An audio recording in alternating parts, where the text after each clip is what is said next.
গরমের তীব্রতা বাড়ার সঙ্গে সঙ্গে পাখিদের যত্নও কিন্তু আপনাদেরকে একটু আলাদাভাবে করতে হবে। আজকে আপনাদের সঙ্গে কিছু এমন টিপস শেয়ার করব, সেই টিপসগুলোকে যদি আপনারা স্টেপ বাই স্টেপ আপনার সেটআপে থাকা পাখিগুলোর ওপরেতে অ্যাপ্লাই করেন, তাহলে পাখিগুলো অবশ্যই প্রচণ্ড গরমেও ভালো থাকবে। পাখির মধ্যে কোনো ধরনের ইস্যু আপনি দেখতে পাবেন না, পাখির মধ্যে কোনো ধরনের সমস্যা হবে না, বরং আপনার পাখিগুলো খুব স্বাস্থ্যবান থাকবে এই গরমেতে। এবং নেক্সট যখন ব্রিডিং সিজন আসবে, সেই ব্রিডিং সিজনেতে পাখিগুলো দেখবেন খুব ভালো ব্রিড করবে। আপনারা দেখছেন দে পাখি হাউস। আমার চ্যানেলেতে পাখি সংক্রান্ত সকল ধরনের ভিডিও নিয়মিতভাবে আপলোড করা হয়। যারা ইতিমধ্যে চ্যানেল সাবস্ক্রাইব করেছেন তাদেরকে অসংখ্য ধন্যবাদ জানাই। আর যারা এখনও পর্যন্ত চ্যানেল সাবস্ক্রাইব করেননি তাকে বলে অবশ্যই চ্যানেলটিকে সাবস্ক্রাইব করে রাখবেন। পাখি সংক্রান্ত এই ধরনের ভিডিও নিয়মিতভাবে আমার চ্যানেলেতে আপলোড দেওয়া হয়। আজকে আপনাদের সঙ্গে সেরা কিছু টিপস শেয়ার করব। সেই টিপসগুলোকে যদি আপনারা প্রচণ্ড গরমেতে পাখিদের ওপরেতে অ্যাপ্লাই করেন, তাহলে দেখবেন আপনার পাখিগুলো সুন্দর থাকবে, পাখির মধ্যে কোনো ধরনের সমস্যা আপনি দেখতে পাবেন না। বেসিক্যালি আজকে আপনাদের সঙ্গে সারাদিনের একটা রুটিন শেয়ার করব। সেই রুটিনগুলোকে আপনারা আপনার সেটআপে থাকা পাখিগুলোর ওপরে অ্যাপ্লাই করবেন। স্টেপ বাই স্টেপ আমি আপনাদের কাছে জিনিসটাকে তুলে ধরছি, খুব মনোযোগ সহকারে শুনবেন এবং আপনার সেটআপে থাকা পাখিগুলোর উপরে অ্যাপ্লাই করবেন। আর একটা কথা বলে রেখে দিই, আপনার কাছে বাজিগর থাক, লাভবার্ড থাক, ককাটেল থাক, সকল পাখির ক্ষেত্রেই কিন্তু একই জিনিস প্রযোজ্য হবে।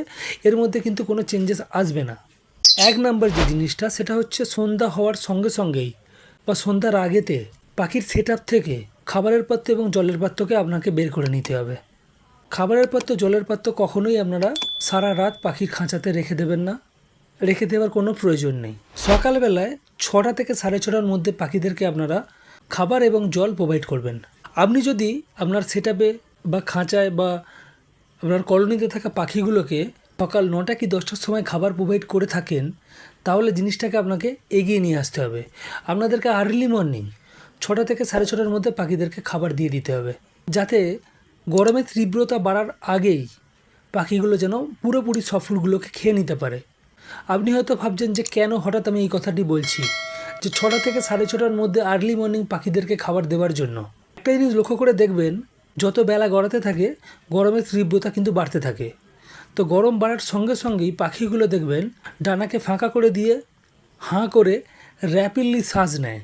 পাখিগুলো দেখবেন সেই সময়তে নিস্তেজ হয়ে থাকে, পাখিগুলো মুভমেন্ট কম করে, খাওয়া দাওয়া বন্ধ করে দেয়। তো আপনি যদি সকাল 6টা থেকে 6:30টার সময় খাবার দিয়ে দেন, তো ওই সময় দেখবেন ওয়েদার অনেকটাই নর্মাল থাকে, তখন কিন্তু পাখিগুলো হাঁপায় না। সেই সময় পাখিগুলো প্রচণ্ড অ্যাক্টিভ থাকে, ওড়াউড়ি করে। তো সেই সময় যদি আপনারা সফট ফুড এবং খাবার জল পাখিদেরকে দিয়ে দেন, তাহলে দেখবেন পাখিগুলো গরমের তীব্রতা বাড়ার আগেতেই সব খাবার খেয়ে শেষ করে দেবে। আর আপনি যদি 9টা কি 10টার সময় খাবার দেন, তাহলে দেখবেন দুপুরবেলা যখন আপনি আপনার সেটআপেতে আবার যাবেন, দেখবেন খাবার পড়ে থাকবে। তো পাখি যদি খাবার কম ইনটেক করে, তাহলে কিন্তু পাখি দুর্বল হয়ে পড়বে। এবং দুর্বল পাখি বা যে কোনো প্রাণী যদি দুর্বল হয়ে যায়, খাবার কম খায়, তাহলে সহজেই যে কোনো রোগ তার মধ্যে বাসা বাঁধে। তো এই জিনিসটা আপনারা মাথায় রাখবেন। মাথায় রেখে দিয়ে পাখিদেরকে আপনারা 6টা থেকে 6:30টার মধ্যে সকালবেলায় খাবার প্রোভাইড করে দেবেন এবং তার সঙ্গে জলও প্রোভাইড করবেন। এবং জলেতে আপনারা ক্যালসিয়াম, মাল্টিভিটামিন কি লিভার টনিক ঘুরিয়ে ফিরিয়ে যে ওষুধগুলোকে সারা বছর পাখিদেরকে প্রোভাইড করেন, সেই ওষুধগুলো আপনারা পাখিদেরকে খাবার জলের সঙ্গে মিশিয়ে সকালবেলায় দিয়ে দেবেন। তাহলে কী হবে, পাখিগুলো সারা রাত জল না খাওয়ার ফলে একেবারে জল পাওয়ার সঙ্গে সঙ্গেই সেই জলগুলোকে খাবে এবং 100% বেনিফিট কিন্তু আপনারা পাখিদের থেকে পাবেন। সকালবেলায় যখন আপনারা সফট পাখিদেরকে প্রোভাইড করবেন, ঘুরিয়ে ফিরিয়ে একদিন পাখিদেরকে থানকুনি পাতা দেবেন, একদিন কুলেখাড়া শাক দেবেন, একদিন তেলাকুচে পাতা দেবেন, কোনো দিন আপনারা নিম পাতাও দিতে পারেন। আরেকটা কথা আপনাদেরকে বলে রেখে দিই, তুলসী পাতা পাখিদেরকে দেওয়া গরমকালে একেবারে বন্ধ করবেন না। অবশ্যই পাখিদেরকে তুলসী পাতা মাসে 2 থেকে 3 দিন দেবেন, বেশি দেওয়ার প্রয়োজন নেই। তুলসী পাতা পাখিদেরকে কেন আমি এই গরমকালেও দিতে বলছি, সবথেকে বড় কারণ যেটা, তুলসী পাতা যদি পাখিরা খায় তাহলে পাখির ইমিউনিটি পাওয়ার কিন্তু স্ট্রং থাকে। তো সেই জন্যই পাখিদেরকে তুলসী পাতা দেওয়া কিন্তু আপনারা গরমকালেও বন্ধ করবেন না, পরিমাণে কম দেবেন। দেওয়ার দিনের সংখ্যা আপনারা কমিয়ে দেবেন, কিন্তু দেওয়া বন্ধ করবেন না। আর সকালবেলা যে সফট ফুডটা দেবেন, যে খাবারটি দেবেন, অবশ্যই সেটা সফট ফুড দেবেন। পারলে পাখিদেরকে সকালবেলাতে অঙ্কুরিত বীজ দেওয়ার চেষ্টা করবেন। আর পাখিদেরকে আপনারা যে জল প্রোভাইড করবেন, অবশ্যই সেটা মাটির পাত্রে জল দেবেন প্রচণ্ড গরমেতে। স্টিলের বা প্লাস্টিকের পাত্রে দেবেন না। স্টিলের বা প্লাস্টিকের পাত্রে দিলে জলটা প্রচণ্ড গরম হয়ে যায় এবং জল প্রচণ্ড গরম হয়ে গেলে সেই জল যদি পাখিরা খায় তাহলে পাখিদের হিটস্ট্রোক হওয়ার কিন্তু চান্সেস একটু বেড়ে যায়। তো এই জিনিসটা মাথায় রাখবেন। এর পরের যে জিনিসটি বা পরের যে পয়েন্টটি সেটা হচ্ছে বেলা 11:30 থেকে 12টার মধ্যে ওআরএস বা ডাব বা পাতিলেবু বা অ্যালোভেরা মিশ্রিত জল পাখিদেরকে প্রোভাইড করতে হবে। এই জলগুলো পাখিদেরকে দিলে পাখির শরীর কিন্তু ইন্টারনালি ঠান্ডা হয়। এই জলগুলো দেওয়ার ফলে প্রচণ্ড গরমেতে সারভাইভ করতে পারে, পাখির মধ্যে কোনো ধরনের কমপ্লিকেশান আসে না। তো অবশ্যই আপনারা 11:30 থেকে 12টার মধ্যে এই জিনিসটা করবেন। 11:30 থেকে 12টার সময় যে পাখিদেরকে আপনারা খাবার দেবেন সেই খাবারটিও যেন সফট ফুড হয়। আর এই সফট ফুডের মধ্যে সপ্তাহে 2 থেকে 3 দিন আপনারা পান্তা ভাত পাখিদেরকে প্রোভাইড করবেন, যখন প্রচণ্ড গরম চলবে সেই সময়। তাহলে পাখিদের সারভাইভ করতে খুব সুবিধা হয় প্রচণ্ড গরমে।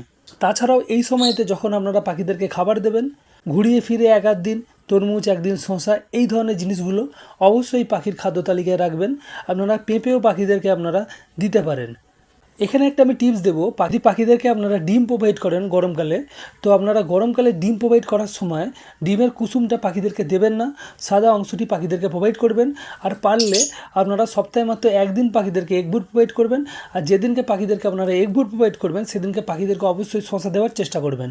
তাহলে কিন্তু এগ ফুডের দরুন যে পাখিদের শরীর যে গরম হয়ে যায় সেইটা কিন্তু শসা প্রশমিত করে দেবে, পাখির মধ্যে কিন্তু কোনো সমস্যা হবে না। সফট ফুড যখন পাখিদেরকে প্রোভাইড করবেন দুপুরবেলায়, অবশ্যই পাখিদের সফট ফুডের সঙ্গে সজনে পাতার গুঁড়ো অ্যাড রাখবেন। সজনে পাতার গুঁড়ো একটা এসেন্সিয়াল জিনিস পাখির জন্য। এরপরের যে স্টেপটি, 11:30 থেকে 12টার সময় যখন আপনারা সেটআপেতে বা এভিয়ারিতে যাবেন, তো সেই সময় যেটা করবেন, ভিজে কাপড় আপনারা ইউজ করবেন। যেদিক দিয়ে হাওয়া চলাচল করে, হাওয়া আসে, সেই দিকে অবশ্যই ভিজে কাপড়টিকে আপনারা ঝুলিয়ে দেবেন, যাতে আপনার সেটআপে বা এভিয়ারির টেম্পারেচার অনেকটা ডাউন হয়ে যায়। একটা কথা জেনে রাখবেন, 11টার পর থেকে 12টার সময় কিন্তু দিনের মধ্যে তাপমাত্রা সবথেকে বেশি হয়।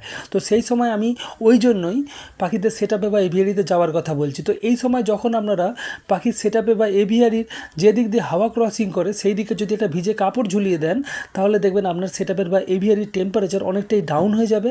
যদি প্রয়োজন পড়ে, যদি দেখেন যে পাখি তাতেও রিলিফ পাচ্ছে না, পাখি একইভাবে র্যাপিডলি শ্বাস নিচ্ছে, গা ফুলিয়ে রেখে দিয়েছে, তো সেই সময় আপনারা যেটা করবেন, ভিজে কাপড়ের সঙ্গে সঙ্গে পাখিদেরকে আপনারা স্প্রে করে চান করিয়ে দেবেন। যদি পাখি নিজের থেকে গোসল করে নেয় বা স্নান করে নেয়, খুব ভালো জিনিস, না হলে আপনারা স্প্রে করে পাখিদেরকে আপনারা স্নান করিয়ে দেবেন। এতে একটা টিপস আমি আপনাদেরকে দিয়ে দেবো, পাখিদেরকে যদি আপনারা স্প্রের মাধ্যমে স্নান করান, অবশ্যই পাখির এই যে জল দিয়ে আপনি স্প্রে করবেন বা স্নান করাবেন, সেই জলেতে অ্যালোভেরা বা নিম পাতা দিয়ে পাখিদেরকে স্প্রে করবেন। তাহলে কি পাখির শরীরে যে মাইটস থাকে, এক্সটার্নাল যে মাইটস থাকে বা লাইস থাকে, সেইগুলো কিন্তু ওই নিম পাতা এবং অ্যালোভেরা মিশ্রিত জলের মাধ্যমে স্প্রে করার জন্যই মারা যাবে এবং পাখিগুলো কিন্তু মাইটস বা লাইস মুক্ত হয়ে যাবে। এরপরের যে স্টেপটি বা পয়েন্টটি সেটা হচ্ছে, বিকাল 3টে থেকে 4টের সময় পাখিদেরকে আপনারা দানা প্রোভাইড করবেন।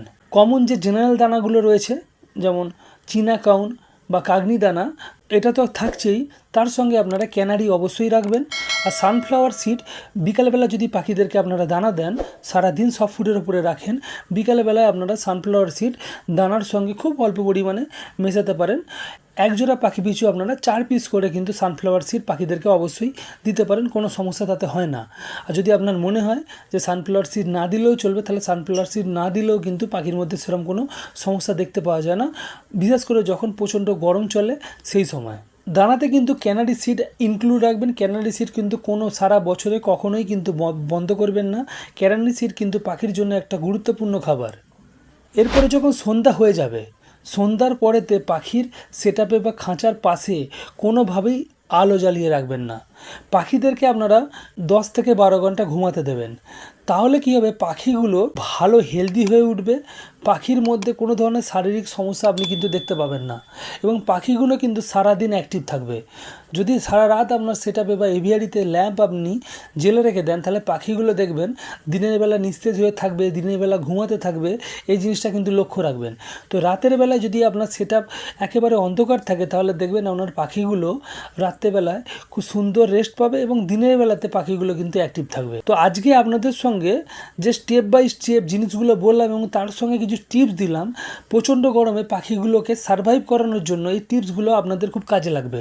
যদি টিপসগুলো কাজে লাগে, যদি এফেক্টিভ টিপস মনে হয়, তাহলে অবশ্যই এই ভিডিওটি আপনার কোনো পরিচিত পাখাল বন্ধু থাকলে তাকে শেয়ার করে দেবেন, যাতে তারও কিছু উপকার হয়। যদি চ্যানেলে নতুন হয়ে থাকেন, এখনও পর্যন্ত চ্যানেল সাবস্ক্রাইব না করে থাকেন, অবশ্যই চ্যানেলটিকে সাবস্ক্রাইব করে রাখবেন। আজকের মতো বিদায় নেব। বিদায় নেওয়ার আগে একটাই আশা থাকবে, আপনারা ভালো থাকবেন, আপনার পরিবার ভালো থাকুক, আপনাদের খাঁচায় বা এভিয়ারি বা কলোনিতে পোষা পাখিগুলো ভালো থাকুক, এই আশা রাখবো। ধন্যবাদ।